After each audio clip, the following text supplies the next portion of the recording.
Hello! Yan, gawa tayo ng hojaldre de manzana. Yan po. Hojaldre po yung nasa ilalim. Then, kompota manzana. Then, lalagyan ko po ng slice na manzana. Then, lagyan ko ng manzana. Slice ko ng manzana. Hanggang matapos.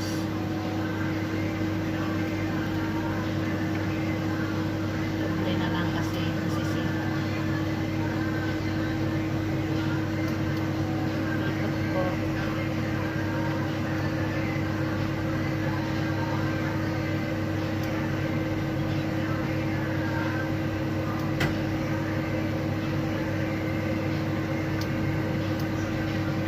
Yan. Then, butter.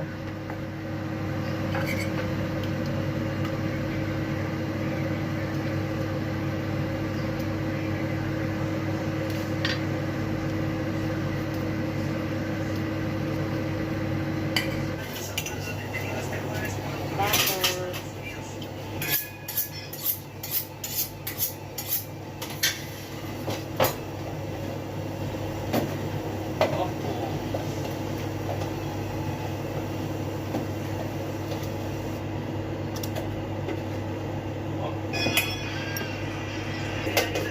Then sugar, brown sugar.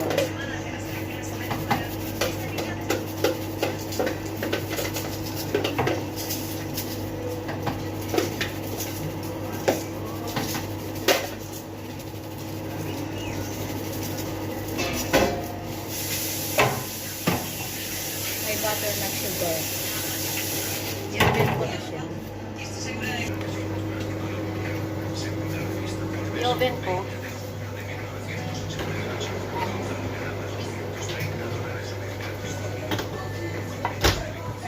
Until golden brown. Alisin ko na po. Luto na siya. Ayan. Niluto ko po ng 175 degrees hanggang maybe 20 minutes like that, golden brown. Depende sa init kasi ng oven nyo. Output po ng aking hojaldre de manzanas. Ayan.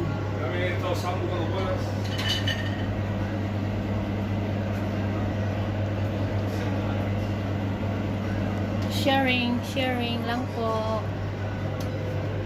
Simple. Postre ng Reverita. Okay, thanks for watching. Bye-bye!